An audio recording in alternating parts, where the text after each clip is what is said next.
नमस्कार मंडळी. स्वातंत्र्यवीर सावरकर जीवन कार्यदर्शन या उपक्रमामध्ये आपल्या सगळ्यांचं मनपूर्वक स्वागत.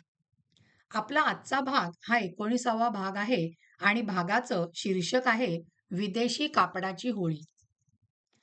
मंडळी, मागच्या भागामध्ये आपण सावरकरांचं जे क्रांतीविषयक धोरण होतं, तत्वज्ञान होतं, ते त्यांच्याच शब्दामध्ये समजावून घेण्याचा प्रयत्न केला. आता आजच्या भागामध्ये विदेशी कापडाची पहिली होळी जी आहे ती कशी झाली, कुठे झाली, याचं वर्णन आपण सविस्तर समजावून घेणार आहोत. आता काय झालेलं होतं बघा, पुण्यामध्ये ते वास्तव्याला आल्यानंतर, शिक्षणासाठी आल्यानंतर पुण्यातील राजकीय सभा आणि सामाजिक संमेलनं यामध्ये आता मंडळी सावरकरांना प्रमुख स्थान मिळू लागलं होतं बरं का. त्यांनी पुण्यातील जनतेची मनं जिंकली होती. आचार्य कालेलकर जे आहेत, काका कालेलकर, त्यांनी म्हटलं आहे, की हृदय हेलावून सोडणारे सावरकरांचे वक्तृत्व हे त्या काळात पुण्यातील जनतेला एक मोठेच आकर्षण बनून राहिले होते. म्हणजे इतकं त्यांचं वक्तृत्व अतिशय अमोघ आणि प्रभावी होतं. आणि देशामध्ये यावेळेला काय चाललेलं होतं? तर याच काळामध्ये वंगभंगाविरुद्ध महाराष्ट्रात आणि देशात प्रक्षोभ उसळलेला होता, संताप उसळलेला होता. हिंदुस्थानचे त्यावेळचे व्हॉइसरॉय कोण होते माहितीये? Lord Curzon. यांनी अतिशय कपटी हेतूने, छद्मी हेतूने बंगालची फाळणी करण्याचं ठरवलेलं होतं आणि तसं घोषित सुद्धा केलं होतं. बंगालसारख्या जागृत आणि सुशिक्षित प्रांताची दोन शकलं करून बंगालसारख्या म्हणजे बंगालसारख्या राष्ट्राची ही दोन ते राज्याची हे दोन शकलं करणार होते. पण असं करून बंगाललाच त्यांना डिवचायचं नव्हतं, तर संपूर्ण भारताला त्यांना डिवचायचं होतं. पण फाळणीचं कारण देताना वरवर काय कारण देण्यात आलं माहितीये? की सरकारच्या सोयीसाठी ही फाळणी करण्यात येणार आहे. पण तरी तिचा जो अंतस्थ हेतू आहे, फाळणीचा खरा खरा अंतस्थ हेतू, तो बंगालमधील आणि इतर भारतीय नेत्यांच्या लक्षात आल्या वाचून राहिला नव्हता मंडळी. बंगालचा एकसंधपणा नष्ट करून संभाव्य स्वातंत्र्य आंदोलनाला एक प्रकारचा शह देण्याचा हा लॉर्ड कर्झन यांचा हेतू होता. आणि लॉर्ड कर्झनने घोषित केलं होतं, की 16 ऑक्टोबर 1905 पासून ही फाळणी अंमलात येणार आहे. श्रोते हो, सावरकर आणि त्यांचे सहकारी हे स्वदेशीचे प्रखर पुरस्कर्ते होते आणि फाळणीच्या योजनेचे कट्टर विरोधक होते. टिळकांनी बंगालच्या फाळणीला अखिल भारतीय प्रश्नाचे स्वरूप प्राप्त करून दिले होते आणि त्याच वेळेला सावरकरांनी परदेशी मालावर बहिष्कार टाकण्याचे आंदोलन पेटवण्याचा निर्धार केला. काय बरं कारण होतं? कारण असं होतं, की सावरकरांचं मत असं होतं, की स्वदेशीचा पुरस्कार आणि परदेशी मालावर बहिष्कार या एकाच नाण्याच्या दोन बाजू आहेत. आणि म्हणूनच 1 ऑक्टोबर 1905 या दिवशी भरलेल्या एका सभेमध्ये विद्यार्थ्यांच्या वतीने भाषण करताना सावरकरांनी आपल्या देशबांधवांना उद्देशून अतिशय आवेशपूर्ण आवाहन केले होते. काय आवाहन होतं ते? जे जे म्हणून विलायती बनावटीचे आहे त्याचा धिक्कार करा आणि परदेशी माल कधीही विकत घेऊ नका. इतकंच नाही तर ते पुढे म्हणाले, दसऱ्याच्या मुहूर्तावर विद्यार्थ्यांनी आपल्या विलायती नि परदेशी कपड्यांची होळी करावी, अशीही सूचना सावरकरांनी आपल्या भाषणात केली. सावरकरांच्या आवेशपूर्ण या आवाहनाला सभेने उत्स्फूर्त प्रतिसाद दिला आणि विलायती कपड्यांची होळी करण्याची सावरकरांची कल्पना सर्वांनी उचलून धरली. या सभेचे अध्यक्ष होते नची केळकर. शिवाय शिम परांजपे सुद्धा या सभेला उपस्थित होते. या दोघांनीही होळीच्या कल्पनेला पाठिंबा व्यक्त केला होता. नची केळकरांनी मात्र एक सूचना केली होती सावरकरांना, ती म्हणजे गोळा झालेले कपडे जाळण्याऐवजी गरिबांमध्ये वाटावेत. हे ऐकल्यानंतर सावरकर त्यांना म्हणाले, या होळीमध्ये केवळ कपडेच नाही, तर ब्रिटिश साम्राज्याचा पाया जळणार असून या होळीच्या ठिणग्या म्हणजे स्वातंत्र्याकडे नेणारी पहिली पायरी आहे. किती अचूक विचार त्यांनी मांडलेला आहे बघा. पुढे ते म्हणाले, आम्ही विदेशी कपड्यांना नव्हे, तर परकीयांशी निष्ठा ठेवून आमच्या राष्ट्राशी द्रोह करणाऱ्या विदेशीलाच जाळत आहोत, जाळणार आहोत. मग आता ठरलं, की दसऱ्याच्या दिवशी 7 ऑक्टोबरला परदेशी, विदेशी कापडाची होळी करायची. ही सभा झाली ना मंडळी, त्यावेळेला टिळक पुण्यामध्ये नव्हते. टिळक पुण्यामध्ये परत आल्यानंतर सावरकरांनी त्यांची भेट घेतली आणि आपली ही होळीची कल्पना त्यांच्यापुढे मांडली. टिळकांनी या प्रस्तावाचे कौतुक केले आणि ही होळी प्रभावशाली करण्यासाठी गाडाभर तरी विदेशी कपडे गोळा करावेत असं सांगितलं. मग झालं. अभिनव भारतातले सावरकरांचे जे सर्व सहकारी आहेत, ते सहकारी त्वरित कामाला लागले. महाराष्ट्र विद्यालयाच्या भोपटकर बंधूंनी या कार्याला पाठिंबा देत आपल्या विद्यार्थ्यांना स्वयंसेवक म्हणून पाठवले. सावरकरांच्या भाषणाने प्रेरित झालेले पुण्यातील अनेक गट या होळीला पाठिंबा देण्यासाठी पुढे सरसावले. 7 ऑक्टोबरला मंडळी दसरा होता. तोपर्यंत भरपूर विदेशी कपडे जमा झाले होते आणि त्या दिवशी पांजरपोळाजवळील महाराष्ट्र विद्यालयापासून त्या कपड्यांची गाड्यांमधून मिरवणूक काढण्यात आली.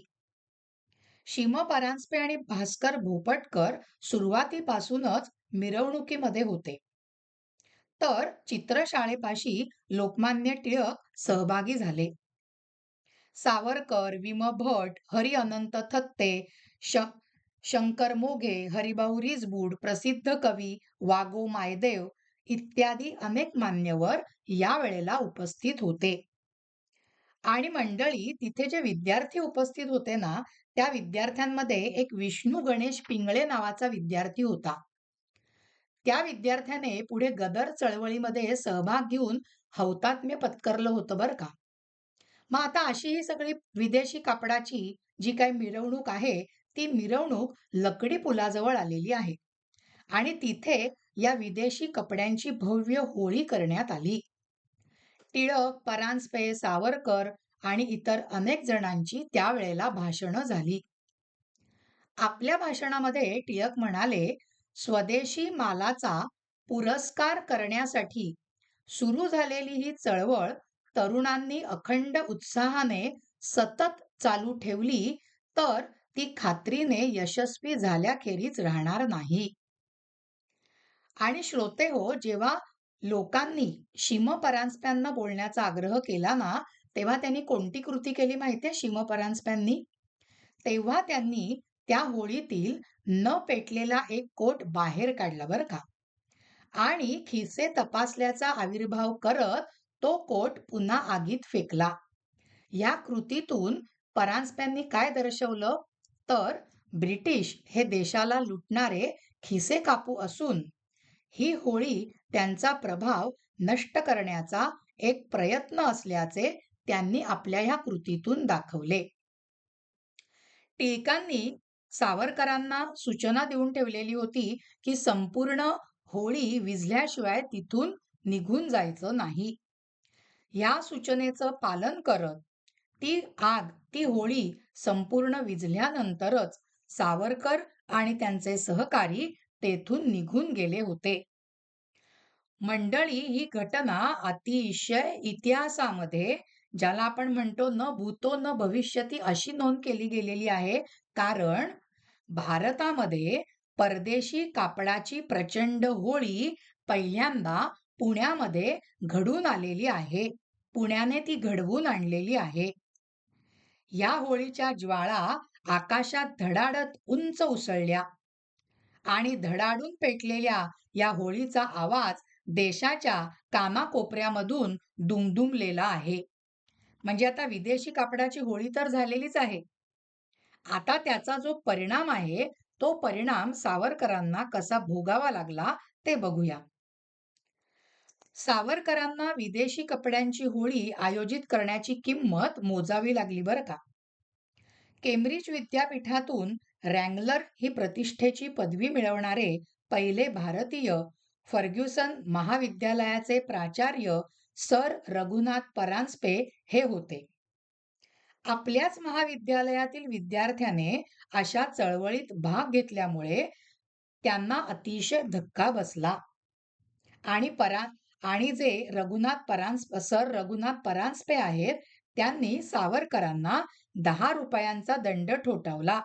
नुसता दंडच ठोठावला असं नाही मंडळी, तर वसतिगृहातून सावरकरांना काढून टाकण्यात आले. यामुळे विदेशी मालाची होळी करणारा पहिला भारतीय नेता, नीट ऐका बरं का, विदेशी मालाची होळी करणारा पहिला भारतीय नेता आणि राजकीय उद्देशापायी शासकीय अनुदानित संस्थेतून काढून टाकलेला पहिला विद्यार्थी होण्याचा बहुमान सावरकरांना मिळाला. आता त्यांना राहायला जागा नाहीये, वसतिगृहातून बाहेर काढलेला आहे आणि म्हणून सावरकर गणपतराव जोगळेकर या त्यांच्या मित्राकडे गेले. या त्यांच्या मित्राने सावरकरांचा दंड भरण्याची सुद्धा तयारी दर्शवली बरं का. अर्थात विद्यार्थ्यांनी आधीच हा दंड भरण्यासाठी निधी गोळा केला होता. सर्व विद्यार्थ्यांनी उत्स्फूर्त ते पैसे जमा केले होते. परंतु सावरकरांनी स्वतःच्या खिशातून हे पैसे दंडाचे भरले आणि विद्यार्थ्यांनी जे जमवलेले पैसे होते ते त्यांनी काय केलेलं आहे, राष्ट्रीय कार्यासाठी देणगी म्हणून दिले. फर्ग्युसन महाविद्यालयाने आता काय केलं, की सावरकरांना जोगळेकरांनी आसरा दिलेला होता, गणपतराव जोगळेकरांनी, म्हणून त्यांनी जोगळेकरांना सुद्धा काढून टाकले. त्यानंतर सावरकरांनी आपले स्नेही हरिभाऊ रिसबूड यांच्या घरी आसरा घेतला. या सगळ्या घटनेमुळे काय घडलं बघा, फर्ग्युसन महाविद्यालयाच्या या कृतीबद्दल सर्व स्तरामधून संताप व्यक्त झाला. सावरकरांना चहूबाजूनी पाठिंबा मिळू लागला. टिळकांनी तर मंडळी हे आमचे गुरुच नव्हेत असा संपादकीय लेख लिहिला आणि असा लेख लिहून सर रघुनाथ परांजपे आणि फर्ग्युसन महाविद्यालयाच्या व्यवस्थापनावर टीकेची झोड उठवली. परांजपे यांच्या अध्यक्षतेखाली सार्वजनिक सभेने एक बैठक आयोजित केली होती. भालाकार भोपटकर, हरेंद्रनाथ मित्र आणि घमंडे बुवा यासारख्या पुण्यातील अनेक प्रतिष्ठित नागरिकांनी सावरकरांच्या समर्थनार्थ भाषणे दिली आणि सावरकरांच्या दंडाची रक्कम भरण्यासाठी निधी संकलन केल्याबद्दल विद्यार्थ्यांचे अभिनंदन केले. परांजपेंनी आपल्या काळ नावाच्या पत्रामध्ये अतिशय बोचऱ्या भाषेमध्ये संपादकीय लिहिलेलं होतं आणि त्यात म्हटलं होतं, एका भारतीय नागरिकाने दुसऱ्याला त्याच्या राष्ट्रभक्तीसाठी दंड ठोठावणे हा राष्ट्राला काळिमा असल्याचे सांगत निषेध व्यक्त केला होता त्या संपादकीय लेखामधून. शैक्षणिक क्षेत्रात असे निंदनीय प्रकार घडावेत यासाठी त्यांनी दुःख सुद्धा व्यक्त केलं. समाजातील सर्व स्तरात पसरणारा हा रोग लाजिरवाणा असल्याचे सांगत परांजपे म्हणाले, भारतीयांना एकमेकाविरुद्ध झुंजवत ठेवण्याची ही चाल ब्रिटिशांची हुशारी, सामर्थ्य आणि यशाची निशाणी आहे. अगदी ब्रिटिशांची जी नस आहे विचाराची, कृतीची, ती बरोबर परांजपे यांनी आपल्या या संपादकीय लेखामध्ये व्यक्त केलेली आहे. म्हणजे या सर्व घटनांतून काय दिसतं आपल्याला, की सावरकरांना आता एक सामाजिक विशिष्ट प्रतिष्ठा आणि दर्जा मिळू लागलेला आहे. त्यांच्या वक्तृत्वावरती अनेक लोक काय झालेले आहेत, प्रेरित झालेले आहेत त्यांच्या वक्तृत्वाने. परदेशी कापड्याची पहिली होळी त्यांनी आयोजित केली. त्याचा गंभीर परिणाम त्यांना भोगावा लागला, तरी सुद्धा आपलं जे क्रांतिकार्य आहे, ते त्यांनी चालूच ठेवलेलं आहे. आणि सावरकरांच्या बाजूने समाजातला प्रत्येक घटक उभा राहायला लागलेला आहे. तर मंडळी, अशा प्रकारे विदेशी कापडाची होळी कधी आणि कशी झाली, त्याचा सावरकरांना कोणता परिणाम भोगायला लागला आणि सावरकरांच्या समर्थनासाठी समाजातले विविध घटक कसे एकत्र येऊन त्यांना पाठिंबा द्यायला लागले, हे आपण आजच्या भागामध्ये समजावून घेतलं. आपला आजचा भाग हा इथेच संपलेला आहे. तुम्हाला जर का हा भाग आवडला असेल, तर ह्या भागाला लाईक करा, ह्या भागाला शेअर करा आणि अश्विनी साठे या यूट्यूब चॅनलला अजूनपर्यंत सबस्क्राईब केलं नसेल, तर लगेचच सबस्क्राईब करा. धन्यवाद मंडळी.